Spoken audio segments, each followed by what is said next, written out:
Good morning, good afternoon, good evening, and welcome to Champs at Last, the podcast where we just chat shit about wrestling. I'm your host, Andrew, and as always, I'm joined by my mate Lee. How are you doing, mate? You good? Yeah, not too bad. Thanks yourself. I am, mate. I suppose I should start saying Happy New Year. We are recording this on New Year's Day. Wow. Gone are the days of us being hungover on New Year's Day. Yes, we are bright-eyed and bushy-tailed because I did not drink a drop yesterday. Oh, but you did know? No, that was my intention, Lee. Did not happen. Because I looked at our Instagram story where I didn't post anything, and then I looked really confused at my phone going, I'm not even drinking. And I was like, wait, I didn't post this. Yep. That was literally my train of thought. I thought, how drunk was I really that I didn't remember posting this? My intention was to just drink alone. Maybe put the heating on as a treat, and watch a bit of Backlash. But as it turned out, I went round to my sister's and hung out with two small children, which wasn't exhausting at all. No, it didn't in any way end in tears, obviously. That would have drove me to drink, to be honest. Yeah, I couldn't be asked then. So, yeah, we shall see. So that was fun. Obviously, also like to take a minute to give our condolences out to family of John Huber, who tragically passed away this week. By all accounts, seems just a great dude. So, yeah, some sad news, and yeah, we'd like to just give our condolences. I know you feel the same, Lee. I thought AEW was going to be too emotional this week. I could not watch it. Did you manage to? Oh, it was. I watched it live as well. Not for me, man. I couldn't deal with that. Pulling at the heartstrings at 3 o'clock in the morning. Yeah. Oh, God. Don't get me wrong, it was a great show, but I've not watched any wrestling since that, so I've not even watched this week's NXT. I just couldn't. I probably couldn't blame you, to be honest. It just seems a very raw sort of week, to be honest. I wouldn't be able to do it. Yeah, but it was a great show, and AEW actually created a character in -1, which was Brody Lee's son. Is that what they called him? Yeah, they called him -1. Put him in a really nice blue suit. Got Evil Uno's mask and put him in that. And managed to create more character depth and got him over better than anything WWE have done probably in the past 2 years. Yeah, probably. Probably more over than Sean Spears as well. Yeah. I mean, MJF calls him a prick because, he's still a heel. Oh, it's MJF. He's the guy who at WrestleCons and stuff, dads pay him to flip off their kids. Like, we've all seen that shit. Lovely. Yes, man. I did watch NXT. So I wanted to get a little bit of hype for New Year's Evil for next week. So I was in. Plus, obviously, the year-end awards were on. Yeah. I have some thoughts on the winners there for sure. I've not seen any. I know some of the results from the wrestling. I don't know the results in the awards. Okay. Well, the wrestling to start with wasn't too bad. What we had, Roddy versus Pete Dunne. Did Pete break some fingers? Backs were broken, fingers were broken. Yeah, everything. Hearts were broken. Only mine. So yeah, that was decent, and that was a mid-card match. Mid-card.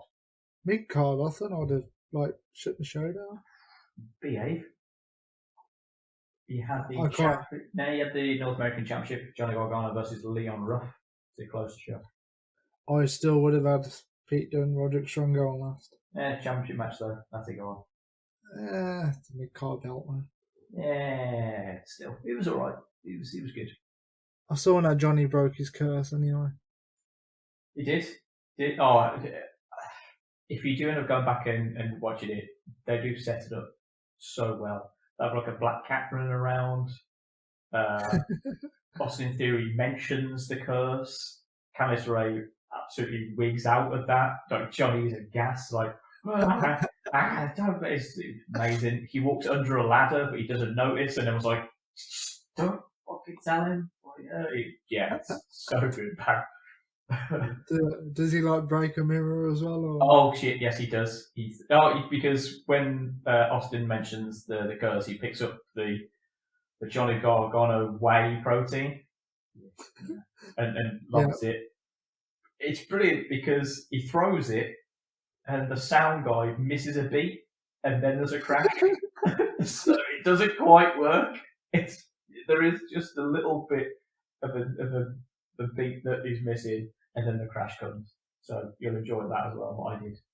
I would like to think that's the comic Simon now is aiming for.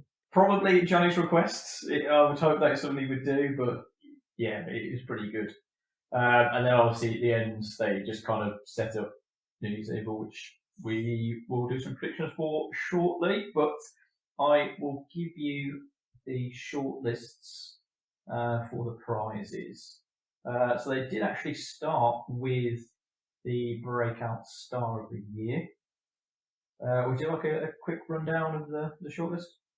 Yeah, go on. I'll tell you who I thought was going to win it. That's fine. So Pat McAfee, Damien Priest, Shotzi Blackheart, Cameron Grimes, Dexter Loomis, Timothy Thatcher, Raquel Gonzalez, Santos Escobar, and Ilya Dragunov. Okay, that's the stats. That is a stacked lineup. I will put it between Shotzi and Pat McAfee. Okay.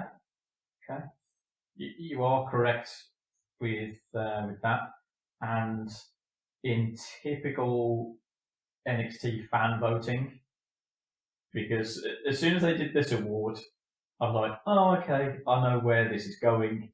So all of my predictions are definitely going to be wrong. I say predictions; they were my votes, so yeah, that was obviously correct because I'm always right. Yeah, Shotzi obviously won. And I was like, okay. Was she really the breakout star? Because let me break this down for you. So, you've got Damien Priest, who I think probably is actually the breakout star of the year. When you put it down to, he's been North American champion, and he's now ending the year where he's been put into a feud with Karrion Kross. Yeah. Like, that's a marquee match where he's the guy who's going to be that kind of filler feud before I'm assuming he's going to go back to the Finn, you know? Yeah, you'd assume so. Whereas Shotzi Blackheart, hasn't been seen since War Games. Really? Yeah, but what you've got to think is, like, I know that it's open for fans voting. I've got a suspicion because it's WWE now, it is actually rigged. Oh, I mean, there's always that. Apart from what was it in that time where we used to get to vote for matches? And that actually was kayfabe voting. There were guys in the back going, we don't even know what match we're putting on. Are you sure you want to do this? So. I mean, I think they should bring that back, to be honest. Oh, and then you stay up for Raw, would you? If I didn't have work the following day, yeah. Oh, actually, no, that's a lie. I didn't have work the like last Tuesday, and I still didn't watch Raw, to be honest. Exactly. But I did watch it a day afterwards. Oh, nice. And in fairness, I would also argue, to be fair, that Raquel Gonzalez is probably a better breakout star than Shotzi Blackheart. And again, I'll tell you for why. Has been involved in a lot more kind of rivalries and storylines more so than Shotzi has again. Literally all Shotzi's has is one non-title match against Io Shirai. Whereas Raquel Gonzalez has been in and around with Dakota Kai when she was with Candice originally with the cage matches and stuff, before Candice turned heel, right? Yeah. And obviously now culminating in the rivalry with Ripley, which again at New Year's Evil is going to be a last woman standing match for goodness sake. Shotzi, not even on the card. It's just, yeah, I just feel that, you know, there are better recipients there. this is fan favourite voting. Oh yeah, Shotzi shouts welcome to the ball, good at me. And she drives the tank, we'll do it. Exactly, that's why she won. She drives a fucking tank. Just think it's I even mean, too early there, mate. I mean, that's why she won. You know, driving a tank is cool. Who else is driving a tank? No one. Rusev. Right, so then moving on to tag team of the year. So that is Undisputed Era, Only Lorcan and Danny Burch, Britango, Imperium, Gallus, and Legado del Fantasma. Personally, Imperium. 100%. I don't see how you're picking any of the others. So, of course, Undisputed Era would. And this is coming from me. Is there anybody more of an Undisputed Era mark that you know other than me? Pav? Yeah, okay, maybe. I mean, he but in did. fairness, that's because we are part of the Undisputed Era. Like, you know, there are 4 members of it. He's one of them. Yeah. I'm one of the other ones. But he did buy the shirt with the what's it called? The band you put around your arm. Oh my god, yes, he did. Yeah. He totally did. Legend. In fairness, he's also now the proud owner of the AEW World Heavyweight Belt or whatever. He is. Tell you, man, he needs to marry that woman. And we need to get to do the Pete Dunne picture with it. Ha. Remember when I did that with his Money in the Bank briefcase? Yeah. That was weird explaining that to people. Oh, yeah. Because as always, they never ask you directly, they ask me. Yeah.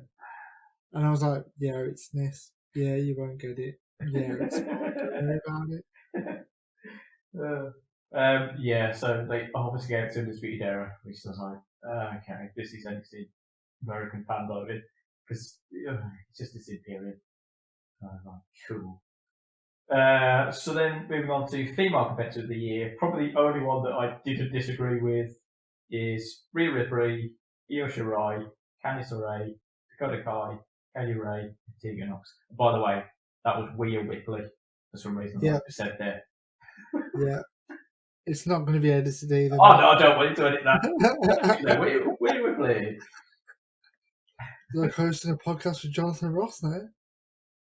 Well, I think we stepped it up there, to be honest, mate. A little lower grade than that. I mean, this is quite obvious. Io Shirai? Yeah. Again, who else are you voting for? But this is, and again, is there anybody though who's a bigger mark for Dakota Kai than me? Surely that one you can't dispute. No. Yes. No. To be honest, you're the only person I know who marks out for Dakota Kai. Really do. In your face, it doesn't matter. Yeah, really do. Yeah. The only person who was excited to see her over Tegan Knox or Dixon Newell, there's obviously probably would have been more so for the Progress Ground. Then male competitor of the year, Finn Balor, because this is Mr. William Regal who's reading these out. Adam Cole, Johnny Gargano, Keith Lee, Walter Tommaso Ciampa. It's a good list. I'm not going to deny it's a good list. It is. I would go with Finn. Obviously. Who has done more to build the recognition of the NXT brand again this year than Finn Balor? No one. But he has also spent quite a bit of it injured. And Keith Lee is not even on NXT, so I don't even know why he's on the list. Because Oshie moves in for a small portion of it. He did hold both belts for a time, so I suppose they had to. Yeah, he's probably still wrestled more NXT than he has on the main show. I'll have you know his number one contender. What for? The WWE Championship. Great. I look forward to the... He's facing Drew McIntyre on Legends Night. Oh, brilliant. I look forward to the Miz catching in on it. Yeah, for fuck's sake. Don't. Just don't. But obviously, as you probably guessed from the rest of this NXT fan booking, Shotzi Blackheart's undisputed era already winning tag team of the year, Lee. Adam Cole wins it for the second straight year. I don't see why. But sure. Literally his worst year in NXT. I know, it was like, oh, okay. I could probably make an argument for Johnny Gargano over it. Been so much more entertaining this back half of the year. Incredible stuff. What is really funny is, well, when he first turned into the heel character, you were definitely on the fence going, I'm not sure about this. Oh. I don't know where it's going to go. I'm all in now. I'm all in. You can't say that when we're talking about NXT. Yes, sorry, yeah, cross brand promotions there. I've not thought of pay that. Yeah, so that was Anaconda. Then on the night, they let them battle it out for overall competitor of the year. Obviously went to Io Shirai, which is no danger there. But I would argue that Finn Balor may have won that if they'd actually given it to Finn. Cool. He has been injured a lot of it now, to be fair. Exactly. Sorry, and one last one of Future Star for what it was worth. They went with Austin Theory, which is fair enough. Although I did vote for A-Kid, they went with Austin Theory. I'm okay. Yeah, no, they obviously wasn't going to go with A-Kid. Oh, obviously not. Because, it's on NXT US. But I wanted to give him a vote. I know, I would have just looked and gone, what's an A-Kid? Exactly. But hey, I felt he deserved the vote, so I gave him that. But what was brilliant is when he won it, Indy Hartwell sulked, so Johnny told him to share it with Indy. And it was just brilliant. So good shit all around. And I'm pretty sure later on they both had one. And I'm trying to work out if they'd won another awards in between that they hadn't shown. Because they had like Rivalry of the Year and other things that they didn't actually say on the show. So I don't know if they did win another one or whether they'd made a second one just so they could both carry. But awesome. I mean, maybe Johnny imported one of his trophies. Well, they broke the other one, so might have to. That is true. Exactly. Right, let me get the card up for New Year's Evil. We make sure to get it right because it is being stacked. I tell you, this is 5 matches of pure classic. I might have to watch this live. It's very early. I get up. So. Oh yeah, you've got the BT, yeah. I do have the BT. So we have Finn Balor versus Kyle O'Reilly in a rematch for the NXT Championship. That's Finn all day, that is, mate. Agreed. As much as I'd love Carl to win it, still just not yet. Do you think he could win it at Mania? Do you think he could drop it to Karrion Kross in between? And do you think they would let him lose that quickly to Carl at Mania? Or no. Unless there was plans to call Kross up to the main show shortly after Mania. Yeah, I suppose, yeah. But maybe not. Or do you think they could hold off enough and Carl wins it somewhere in between before Mania and then he loses Karrion Kross? So it's more of a face versus heel scenario? It's difficult to book putting a belt on Carl, to be fair. Yeah. Like, I would want the payoff of Kross versus Balor at Mania. And to be honest, that could possibly make the main show, not just NXT's. Yeah, I mean, that, as I've said like multiple times, Balor versus Kross is your money feud because they can twist that in so many different ways. I think you could bring I was going to say the Fiend then, but it's the Beast. I can't. The Demon? Yeah, it's a Demon. Christ, it's been so long since he's been that now. Yeah, because he stopped doing it because he just got a bit fed up with the face paint. Yeah, and it didn't always kind of work. Oh, yeah. I imagine it takes a long time, to be fair. Yeah, and he sweats it off after 10 minutes. But yeah, he's also got Walter to look forward to as well at some point. You know they're going to circle back to that. And the first viable opportunity. I'm down with that. Right, what's the second match, dude? So, second match we have Karrion Kross versus Damian Priest. Straight up singles match. Kross. I think he's going to be an absolute banger. Is it going to be a banger or they're going to make Priest job out? Nah, the way they've been booking it at the minute, I think it's going to be a banger. Because he might get the old Tommaso Ciampa booking of just Cross needs to get back over quickly. I see you, but nah, I don't think they need to do that. I think they can still put both guys over here. I'm hoping so. Yeah, we'll see. But yeah, I would still go across, going over though. I think that's the be all end all, and that's what's going to happen. Yeah, definitely. For match 3, we have the culmination of Raquel Gonzalez versus Rhea Ripley in the last woman standing match. I've got Rhea winning. Yeah, probably.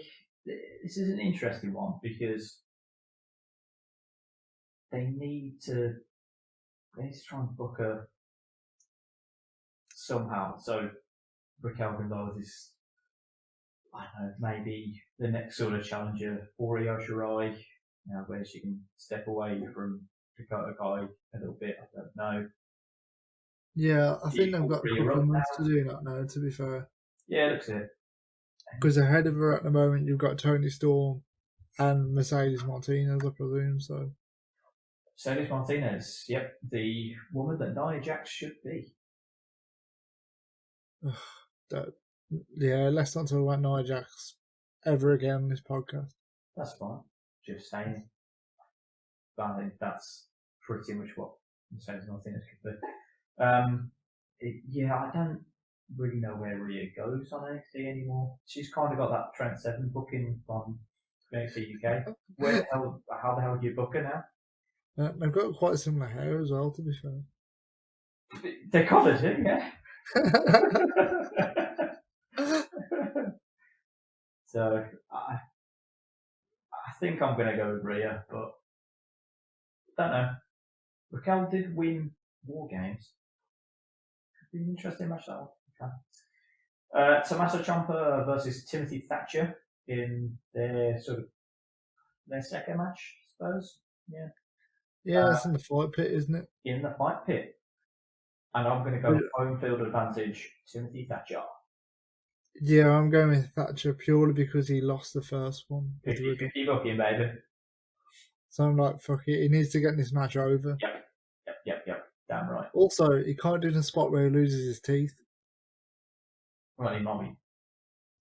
Well, he might, but he doesn't wouldn't those fake teeth in now, does he? True. Could lose his ear this time. and it would seem a bit odd putting fake teeth in from the fight pit match just to do the spot. It's pretty good. And then finally, the little match that was tagged on probably pretty much yesterday for us, as we speak now, is Santos Escobar versus Gran Metalik for the NXT Cruiserweight Championship. I expect a lot of flippy shit. Hopefully. And I expect the champ to retain. Same. It's going to be a beautiful luchador match. I hope they give him a bit of time. It is NXT, so they should get some time. Also, was it Lucha House Party that made an appearance? It was. Lucha House Party came down to challenge Joaquin Phoenix and Raul Mendoza. So poor Joaquin Phoenix, the only non-luchador guy there. Yeah, but he's good on a soundboard now, so. Oh, yeah. It really is. To be honest, you need to see what he was wearing this week. It was like some weird mesh t-shirt, but it had a boob tube bit, so it was covering his nips for the strip of material. The rest of it mesh, and it was long, like down to his knees. Nah, not for me. What a good one. Right, okay. I'll tell you what. If you can find a picture of this, or go back and find it and screenshot it, and please just post that on our Instagram story. Okay, I'm pretty sure I'll probably find do it from Monday. If we post it before the podcast goes out, it's going to look weird. Yeah, probably. Yeah. Okay, I could probably do that. So, do you know the Lucha House Party? I do, yes. But I presume Kalisto was with them. No. Oh, is it just them two now? Yeah, it's only two of them. Literally just That was 10 countdown.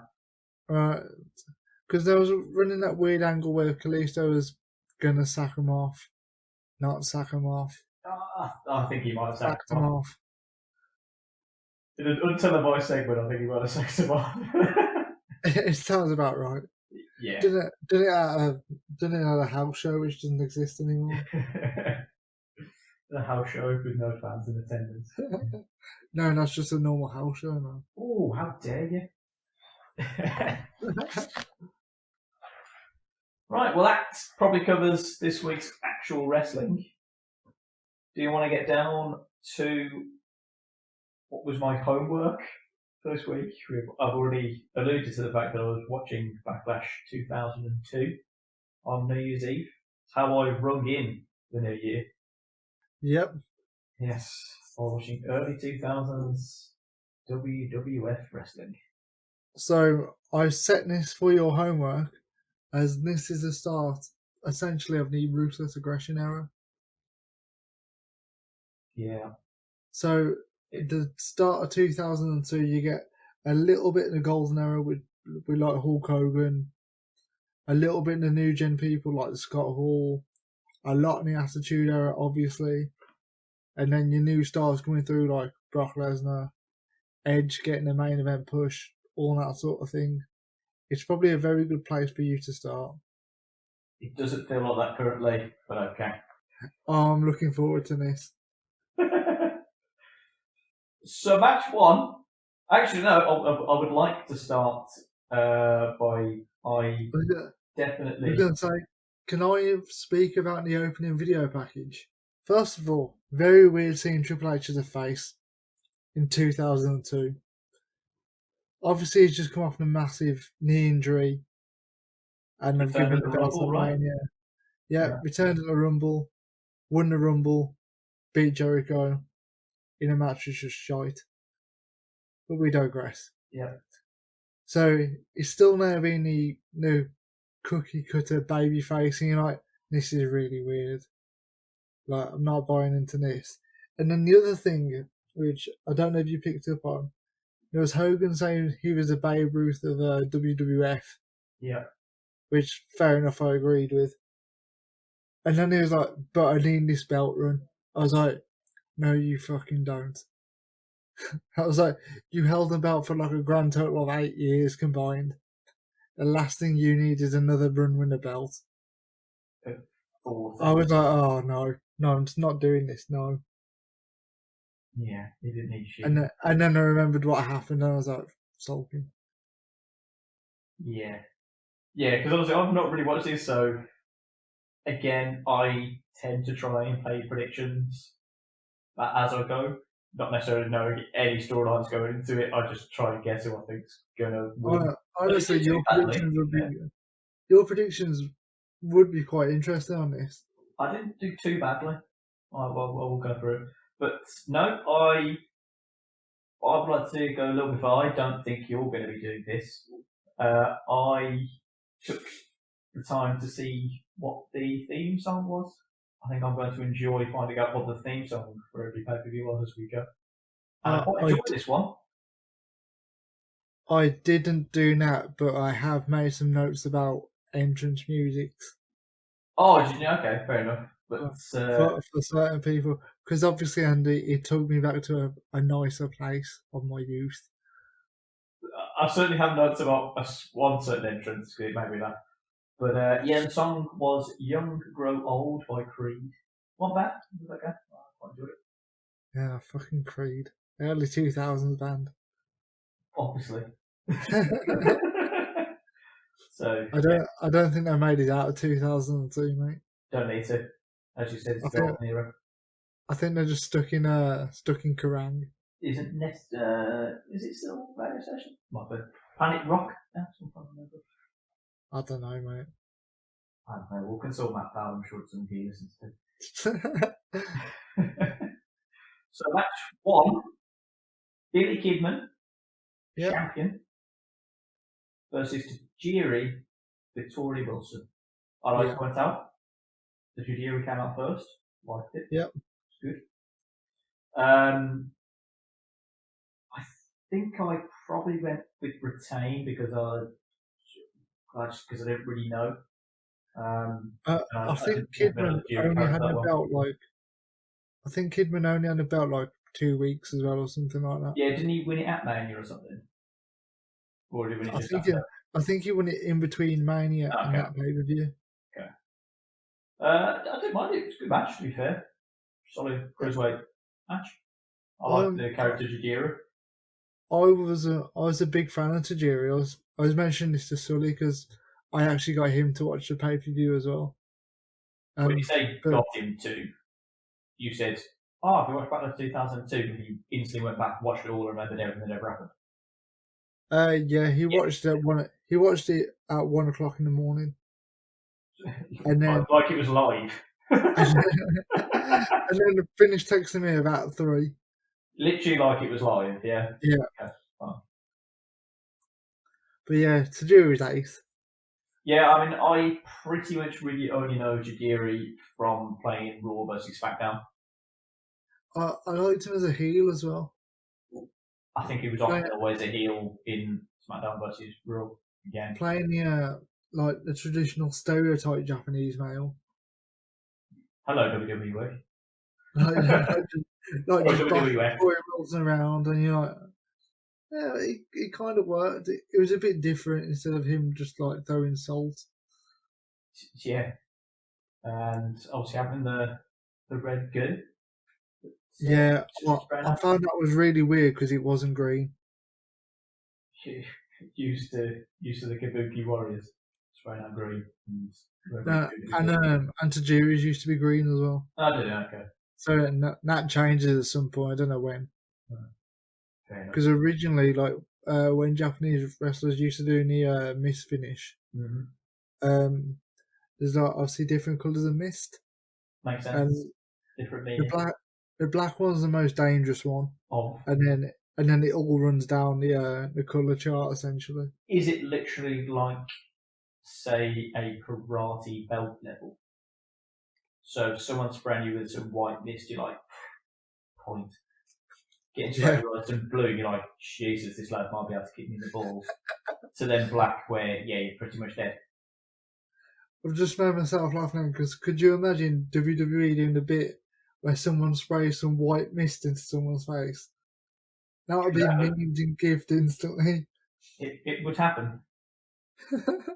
All I'm going to say, in this era of wrestling you're making me watch, I'm pretty sure that would happen.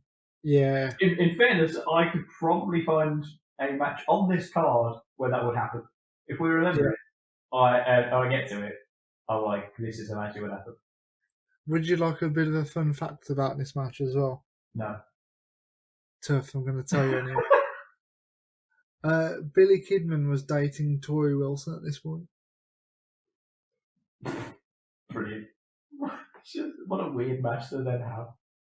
This is just randomly shuffling around in a commando and says weird shoes. Yeah. I mean, you had like JR and King like literally curving over at the start go, oh, she's wearing too much clothing now. Yeah, I think that is why I'm going to struggle with this because I find JR insufferable.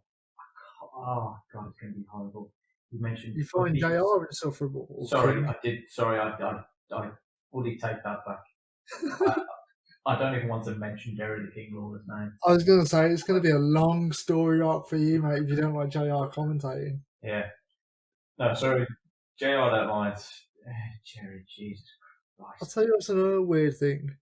JR and King commentate throughout the whole show, and yet the SmackDown stars and Raw stars, you would have thought, like nowadays, they would have brought the SmackDown commentators in to do the SmackDown matches. Maybe. But obviously, I presume that changes at some point. It's got to. Yeah, I thought so. I assume JR. Because you just had JR go, this happened on SmackDown, and then basically just went, I didn't watch SmackDown. So you had like no backstory going into it. I was told in the back of this happened on SmackDown. Well, I don't watch Thursday nights, so I don't fucking care. So I thought it was a good opener. It was, mate, Give solid. it, Enjoyed give it it. a solid 3 stars. I really enjoyed that match. The And then next match, I nearly, to be honest, I nearly didn't get to start the next match. Fortunately, I don't have epilepsy. Fuck me, I'm struggling in that. the NWO entrance. Yeah. Yeah. That's me Um, by surprise. so we've gone from a decent opener to maybe the shittest match on the card. My notes, Lee, I wrote down Big Pricks Wrestling. Yeah. I mean, Although in my tell, head, I wasn't thinking the word pricks. oh no, you can tell Scott Hall was fucking toasted and pretty much done at this point in his career. If you imagine the month before, he literally wrestled Stone Cold Steve Austin at WrestleMania. The month after, he's wrestling Bradshaw. Fucking Bradshaw. Yeah. Best I part was of like, the segment. that's quite a come down the card, that is. Just, yeah, it's wank. And this wasn't Bradshaw or JBL run where he's starting to get some momentum. This was just fucking Bradshaw. It was kind of like now testing the waters with it to see where it's going to go. And then went, oh, no, this isn't going to work. But yeah. Kind of wish they'd got Madrid. Two pricks wrestling. X-Pac was a little bitch on the side. Who, for some reason, came dressed as Kane? Yeah, I believe they attacked Kane. Oh, is that why he's wearing his mask? He took it as a At some trophy. point, and took his mask. Oh, okay. Because I genuinely was there thinking, WWF are cheap, man, because that is the exact same mask as Kane. They've just painted it a different colour. But no, that was actually Kane's mask. And I was like, Okay. but bearing in mind, this pay-per-view's in April 2002. NWO debuted in the February, so not that long at all. Wow. And it's already gone to shit because Hogan's now back to Hulkamania. Kevin Nash has somehow been suspended. Spoiler, he turns up on Raw the following night just in the locker room. Ric Flair goes, "You were suspended, get out," and he just walks out. I literally just went, what the fuck is this about? Is he injured? I don't know. But yeah. Suspended And then you've got Kevin Nash. and then you've got fucking X-Pac and you're like, oh shit. Who's like literally the worst sidekick of all time, I swear, man. And it ends with a weird dusty finish. Was it? Like a death by roll. Like I don't even fucking. It is a death by roll up, and then you've. It was just a fucking terrible match. Can we just move on? Yes, we can indeed. Brings us on to the only women's match of the card. Yeah, you'll get used to that. Don't worry. You'll be lucky if there's a women's match on the card. It might not be a bad thing at the moment, to be fair. Right. Okay. So it was Trish versus Jazz. I believe Jazz was the champ at the time. Yes. Yep. Yep. On my notes here, Jazz is way ahead of her time. Oh, decent, mate. Like she can work and go. Yeah. I think it's probably an underrated match. On that card, certainly that time.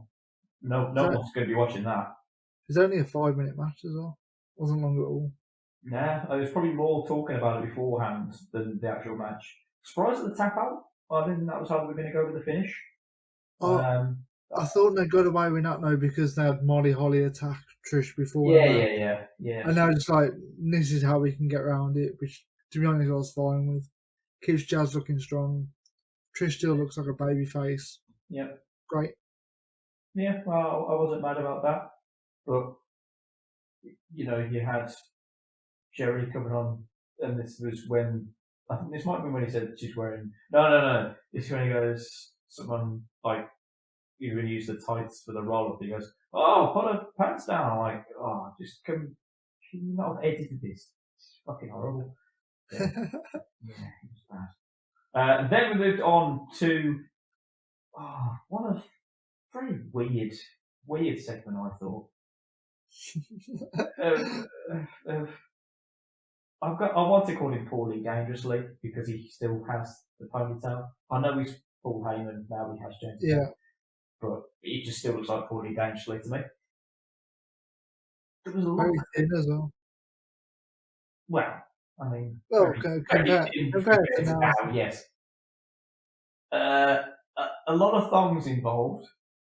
Honestly, Too many thongs for my liking. They're weird. Very weird. Lita might be one of the worst actresses of all time. yeah. Fucking shocking. So bad. But to be honest, she had a grown walrus playing with her thongs. How do you really want to act going into that shoot? Just weird. Very weird. With probably Vince off camera shouting directions. Yeah, like, sniff it, Paul. Go on, sniff it. Just, get more thongs. Get more. Like, just no. Oh, God, so fucking weird.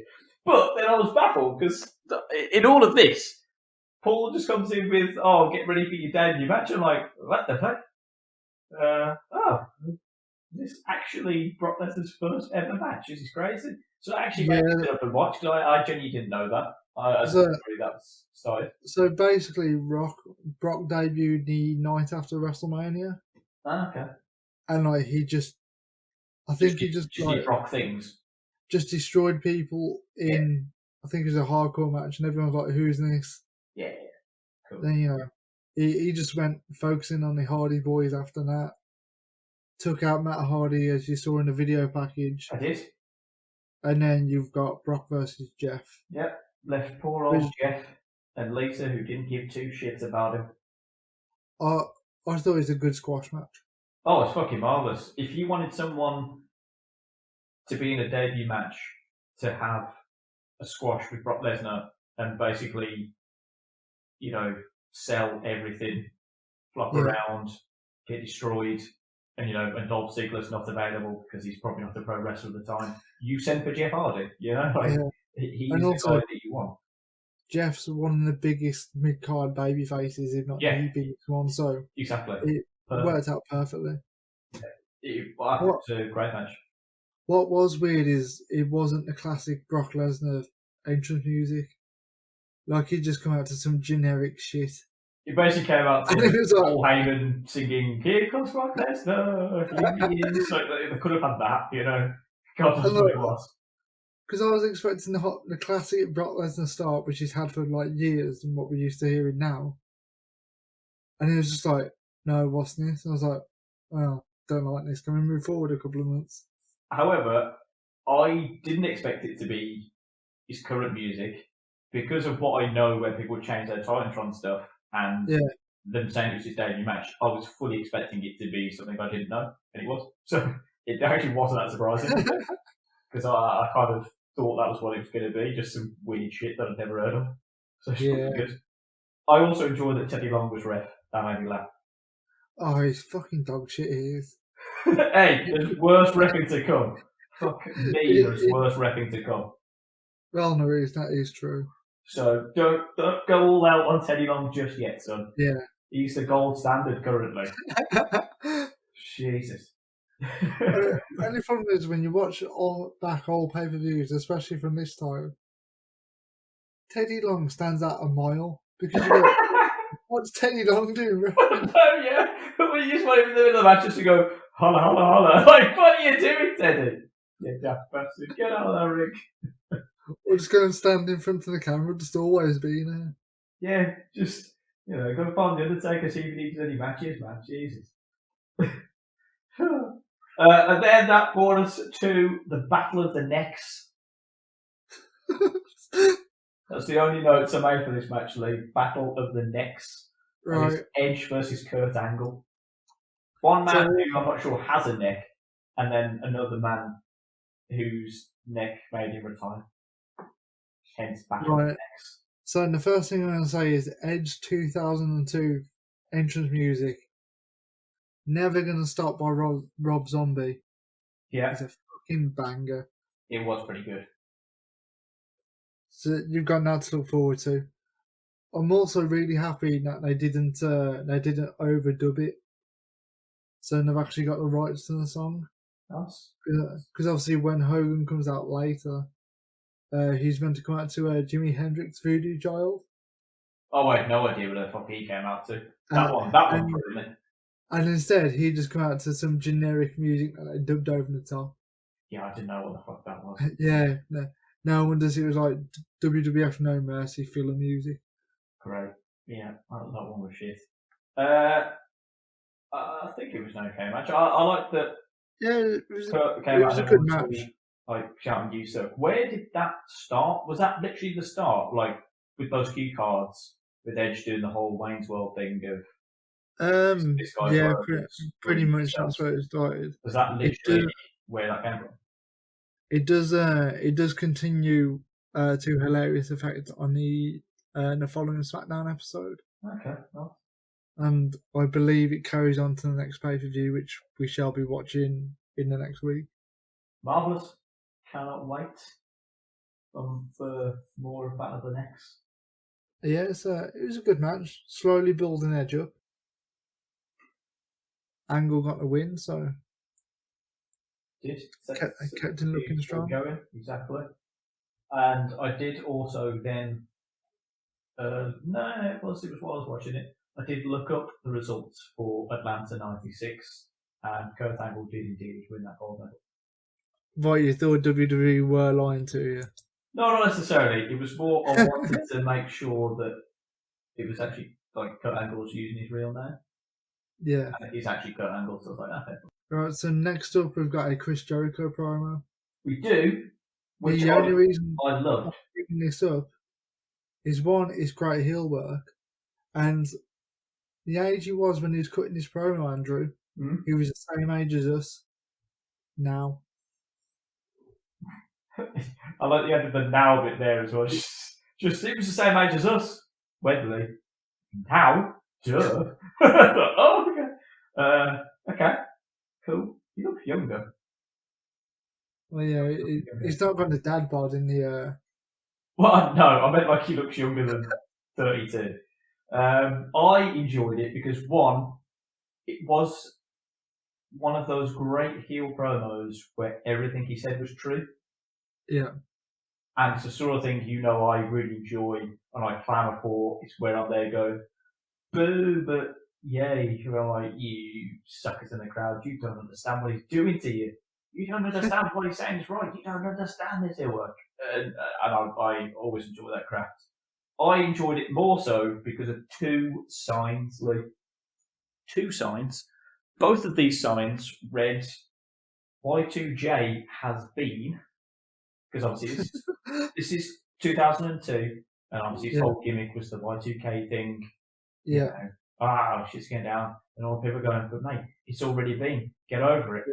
The reason I bring up these two signs, Lee, is because one of them reads Y2J has been, spelt B-E-E-N. Yeah. The other sign reads Y2J has been B-E-A-N. And I genuinely laughed out loud. It was fucking amazing. Because I was there thinking, is that the gimmick? Like, is that the point? Have I missed something that I don't know? Because I saw that one first. I thought, okay, maybe that's where it's supposed to be. Then I see a later sign and go, no, that first person was just a Kansas City moron. Who think that that's how you spell bean, like the baked kind. And I loved it. I enjoyed that so much. Like the fucking baked kind, Jesus Christ. Yep. All the green kind. All the broad kind. No any more beans. No, let's move on to the next match instead. Next match, IC title belts, which was RVD champion. Yep. Coming out to that classic One of a Kind, which I know is probably your favourite mention song. Right, this is going to prove how good of friends we are, as my first note is One of a Kind of one of my all-time favourites. There you go. That's pretty much it. There you go. And versus Latino Heat, Eddie Guerrero. And to be fair, you drop that pretty much bang in the mid card of this. I'm interested. You know, me not knowing that much about the sort of era, obviously I've not watched the pay-per-views before. I know who Eddie Guerrero is. I know who Rob Van Dam is. So it's not a hard sell for me. I know they're going to put a solid match. It was a good little segment in the pay-per-view as a whole. You've got Ed versus Kurt, a Chris Jericho promo sandwich in between. Yep. And then Eddie versus RVD, and I was just sat there going, well, this is just delightful. Exactly. Yeah, it was really good. I enjoyed that it was the net breaker onto the chair and that frog splash for the winner. Yeah. It's like always. Remember, you've maybe watched Elimination Chamber, and I didn't pick Eddie and Chavo to win that triple threat tag. Again, to be honest, I had RVD winning this. Eddie goes over. I don't believe in Eddie at all, it seems. I have no belief in that to win anything. So, I was wrong on that one. Like, on my notes here, it's like, great match. And then just RVD's over as fuck. Oh, yeah. Yeah, I can see why he's obviously champ. You know, that seemed like a good idea. How long did he had it at that point? I don't think it was long. That's why I felt strange that they were kind of just flipping it over to Eddie straight away. I didn't know what. I mean, it looked like they were going to give him a main event push at that point, because he was in the number one contenders match against Taker like the week before on Raw, or like 2 weeks before. Sure. So it looked like they was going to drop the belts and they could push him up, but I don't think that happens just yet. So just some weird attitude error booking. Fair enough. Then for me, when the show takes a little bit of a downturn for me now. I wasn't really feeding the rest of the show from here on in. So that moves us as being a number one contender, which is Stone Cold Steve Austin versus The Undertaker. Yep. With Ric Flair as special guest referee.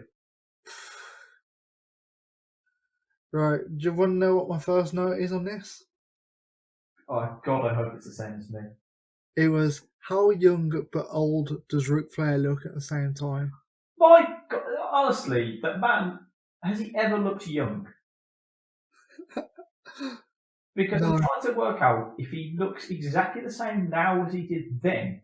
So does that make him look young? Or has he just always looked fucking old and now he looks young because he still looks like he did in 2002? Because he looks like he's, I don't know, what, is he 60? How old is Ric Flair at this time? I need to find this out, mate. That is ridiculous. I think he might be like 68 at the moment, so yeah, about 50. I love that the first Google search here is Ric Flair Happy New Year. I think I'm checking that out later. Wow, the man is only 71 now. I don't know if he said he's only 71. Yeah, but by my calculations, I was expecting him to be older than that. Like you're expecting him to be like in his 80s. Well, yeah, almost. That's crazy. Okay. Yeah. Well, that's baffled me. Okay, that wasn't necessarily my first note, to be honest. It's 50 by the way. I liked that it was Limp Bizkit's Rolling. I forgot that this was the time when is he pretty much the American Badass? Yeah, we're on the verge of American Badass Big Evil at the moment. Because it's a shocking entrance theme. Oh God, it comes out to Limp Bizkit's Rolling. Look, it was a craze at the time. Very odd choice. Very fucking odd. To me, that would have broken all kayfabe that the second comes out of that. Just, nah, mate, not feeling that. Yeah. So that was your first note. My second note was... It wasn't, to be fair, but I want to keep that one in the chamber. Carry on. Ric Flair's red boots. That was my first fucking choice. Jesus Christ, those red shoes. What the fuck was he doing? I mean, those obviously like ones that he wears in the ring when he's wrestling, but No, he's, but they weren't though. They looked like they were actual shoes. They didn't look like boots. They didn't go over the ankle. They honestly looked like shoes that he then spray painted red.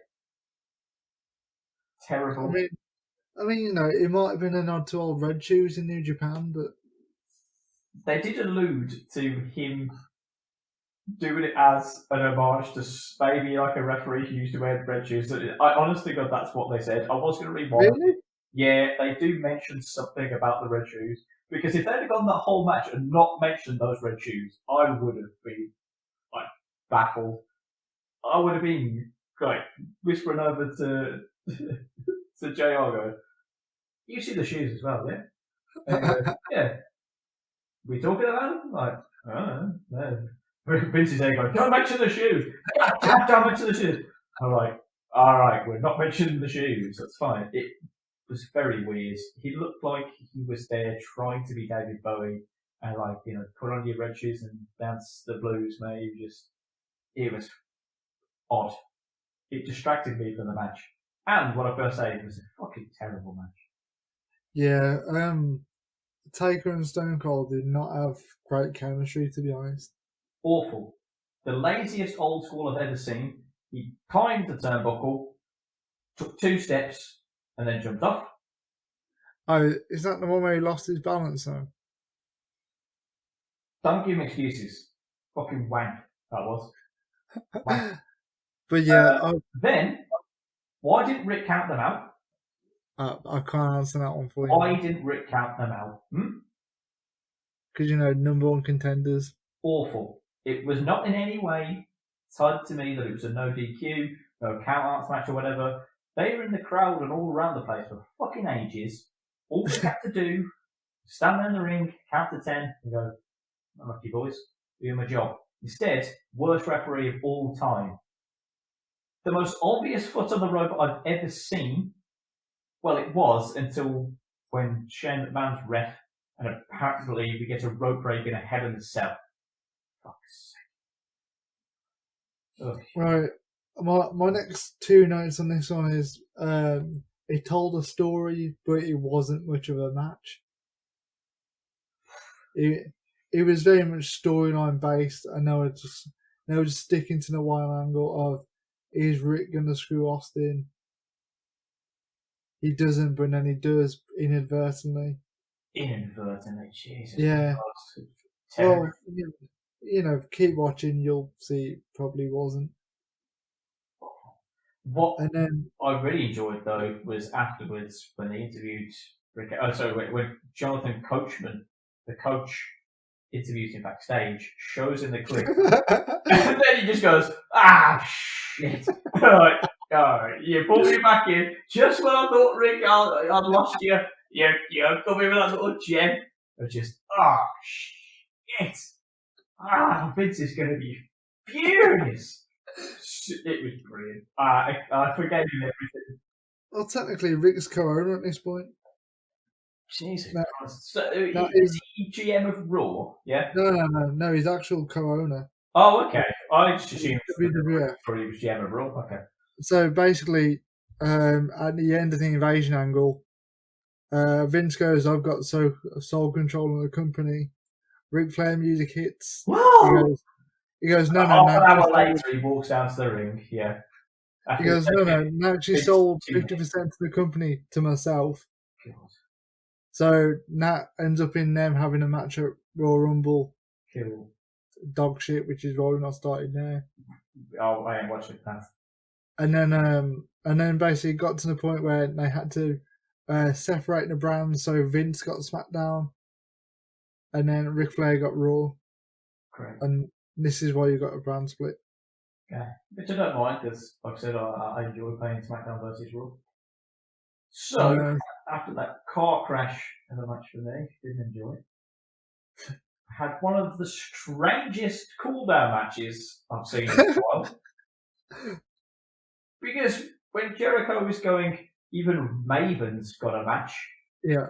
I was looking at it going, okay, well, we've had Eddie and RVD now. Oh, we've had a number one contenders match. sure it said Mavens on this card somewhere. And I went, oh, they are. They're going on just before the main event. Okay. I mean, it was your classic cool down match of just go for a piss, come back. It was basically just saying, if any of you people in the crowd need to go for the piss, like, have 15 minutes, do it now.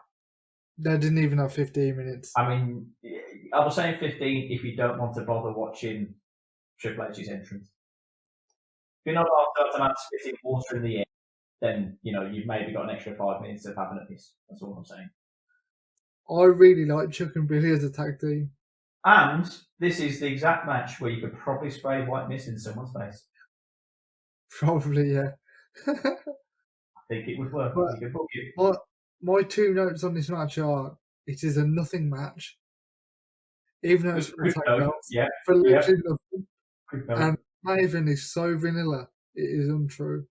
Like he might have worked tough enough, but Jesus Christ, he has got no fucking charisma whatsoever. Well, they put him obviously together last night because he was his mentor, and there wasn't he? So they just made that tag. My notes is, Al Snow's not really got that much charisma. No, she's bogus. Yes, oh, fucking hell. My 2 notes were Champs came out first. Did not like that. Yep. There was literally no reason because they didn't do anything. So they came out and had some special thing, and then they came out. No, it was just walk on. And 2, honestly, God, Rico reminds me so much of Connor from the Ascension. It's unbelievable. Nice. I don't know what. Every time I see that guy, it's like, that's like the time that Connor wore those mutton chop sideburns and was pretending to be some shitty tag team on the self-published lesson. It is exactly that. It's crazy. So absolutely pointless match, and then that brings us on to the second car crash match of the evening. That Jesus Christ somehow ends up with a title change. I just literally don't get it. I think Hulk Hogan is one of the most overrated. I don't want to say performers because, to be fair, he's good at performing, but it's probably the reason why I didn't really watch wrestling because I don't care about that shit. But I watch it more now. I hate when people chastise me going, I watch wrestling, Lucy, watching that sort of shit. Come watch some of the matches that I'm watching. Like, you come watch Walter versus Ilya Dragunov. Tell me it's not real shit. Come watch Adrian versus Noah. Like, this shit is athletic. Come watch any Ricochet match. These guys are athletes now. It's real sort of shit. It's not. Oh my God, this was absolutely bang. And this wasn't Hogan of 20 years prior. It was a man who had wrestles for a title since like 93 or some bollocks. Yeah. And boy, did it show. I mean, I completely ignored his WCW run because obviously he challenged for belts now and won. But he's just like, he's not been here since 1993, so. To be honest, if you told me that and you hadn't wrestled in between, I'd believe you. Yeah. I mean, he could barely move. Couldn't move. Triple H booked like a boss for him to make him look He really did. God bless him, but that match was shit. But also, going back to Hogan's entrance, when I fucking dubbed in some shit. Yeah. Why didn't I just put Real American over the top of it? Well, that was exactly what I was expecting to come out to. Yeah. And then when he didn't, I thought, okay, it's because he's in the NWO. I was like, oh, no, because he's Hollywood Hogan, so what the fuck is this? So, and then I've literally put here, if Real American is in his music, I don't know what the point is. Yeah. It's weird. Thankfully, Triple H came out to, it's time to play the game. I'm like, alright, now I'm in. I'll watch this sick entrance and then don't care what happens in the fucking match. Because, Triple H is going to retain. Oh, boy, did I not fucking realise when I'm watching, there goes our head drop. Cool. They've booked some interference. Solid. Thank you. They booked a lot of interference. Oh, yeah, no. That's. See what I put here? Hogan can't wrestle for shit, so book a load of interference to trick you into being excited. Leg drop, for fuck's sake, was exactly what I put in there. I was salty about this match, Lee. I was salty. My last note on this match is clusterfuck of a finish. Oh my god. And then it's like, okay, cool, Chris is coming, that's fine. That's broken up that shitty leg drop. You know, cool. H will probably come in and win this one now. Oh no, great. Earl Hebner's going to take another bump. I mean, fucking Earl Hebner. In fairness, he's probably younger than Hulk is at this time. He took 2 bumps, but no, 2 bumps more than Hogan did. So he was probably more insured to take those bumps than Hogan was. Jesus. And then inexplicably, Undertaker then comes out. Actually, no, probably not, because Undertaker's probably thinking, well, if Hogan wins, I'll beat the shit out of him, so I'll probably win the title. I've got a bit more of a challenge against Triple H. So actually, I don't blame Undertaker. Thinking back on it now, fair play to him coming out. He probably did want Hulk to win. Yeah, just fucking terrible. And as soon as Taker came back out again, I was like, my heart sank because I was like, he's just gonna lie on the man again, isn't he, with that terrible leg drop. How's that a finish? Oh my god. to be honest, I don't know, because it's a pretty tame big boot leading into it. Ugh. And then Gross, it's not like it's Yokozuna dropping the leg drop, is it? So no, awful. Don't get it. Also, it stands a good chance that that's why Hogan's back is now completely fucked from all those leg drops. It's nice to know something good came out of it. Fucking hell. I mean, he's a cunt, so I'm not going to. Yeah. I'm not going to say anything otherwise. But he's on Raw this week. Well, there's a reason not to watch. Thanks, mate. Appreciate the heads up. Thank you. But Ric Flair's also on it as well. That's fine. I'll push that back. And Tatanka's on it as well. Oh, nice. Oh, so just because it's a Legends show.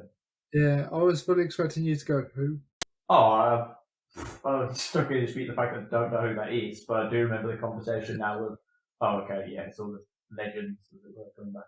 And Carlito's on it as well. Oh, nice. There you go. Probably can't spit his apple into the face of people at the moment. Probably just has to eat it. She just, nah, mate, you're eating it. Yeah. I want it to come full circle. He eats the apple and goes, I don't even like apples, and just cuts away. That's why he spits them out. He just just lets it dribble out his mouth. So what is the next pay-per-view that I have to look forward to? The next pay-per-view, I believe, is Judgment Day. Great. I'll give one final note to Backlash. I enjoyed the entrance ramp. I like the swinging sort of. Yeah, of course, because I like what it is. That's going to be completely novel to you, isn't it? Because we don't get this shit nowadays. Again, I only really knew it from playing SmackDown vs. Raw. So whenever it would be the pay-per-views like that, I always knew like it would be a specific set for it. So. During the SmackDown vs. Raw game, could you actually grab onto the Backlash swings, as it were, and use it? I'm not sure. I think you can. I believe I have seen a YouTube video since of that being a bug of the game somewhere. I'm never finding this when I'm 12 years old. I do this shit. I do enjoy watching those videos where you're like, oh shit, I could have done that in a game. And you're like, I kind of want to go back and play it. In fairness, the Triple H Hogan match played out exactly how I used to go about my matches. You know, when he's just working the knee? When he's on the floor, he's just dropping those elbows into knee. Yeah. That's exactly what I would do. It would be boring as fuck to anyone else watching the game. Like, no, I'm just here to win. I'm doing clicker shit. I'm just going to hurt his knee for a bit and then make him tap out. Duh. Like, that's exactly how I did it. So I did enjoy that. And this is where you got the nickname Buzz Killington from. I think there are many reasons for that, but I'm happy to keep it. So, what are your overview thoughts on Backlash then? Wasn't the worst. Sour ending. I think I enjoyed the matches that were obviously on there just to exist. The actual marquee matches, the ones they would have been promoting the show and everything around, nah, not for me. Not excited about Hulk Hogan, one iota. The Stone Cold Undertaker match stunk. But stick around for RVD, Eddie Guerrero, and Tajiri versus Billy Kidman. And to a lesser extent, like Jazz Trish Stratus, didn't mind that, good match. So, if I'm marking out of 10, yeah? You go with 10? Mark it out of 5. Out of 5. Half points are allowed. Oh, it's difficult because I don't know what's to come. I don't know what the benchmark is for this. Yeah, exactly. Ugh. Yeah, this is a fun bit. Great. Oh, I'm going to give it a tentative 3. I want to give it a 2.5, but I'm going to give it a tentative 3. See, I thought you were going 2.5. I thought you were going to sit directly on that fence. In my heart of hearts, it's a 2.5 dog shit, but I'm gonna give it a 3 to not sound as harsh. I'll tell you what, we'll go and watch Judgment Day in the next week. Yeah. Come back, Backlash was a 5-star classic. You can then grade Backlash accordingly. Okay. But for now, it is currently a 2.5. Well, 2.5 dog shit, please. Give it full analysis. On that note, Andrew, do you want to wrap this up? I can. If you've enjoyed this week's show, I hope you have, please go check us out on Facebook, Twitter, Instagram. We are Champs Outlast. Just search for that and you will find us. Please like, follow, and subscribe. You can find this podcast on Buzzsprout and all major podcast networks, such as Amazon, Spotify, Apple Podcasts. Any more, Lee? I tend to sometimes forget those. I think that's it. No, you've hit the major ones there, mate. Excellent. Hopefully we'll speak to all of you guys again soon. I guess Happy New Year to you guys, and we'll keep doing this shit. Thanks very much. See you guys later. Peace out.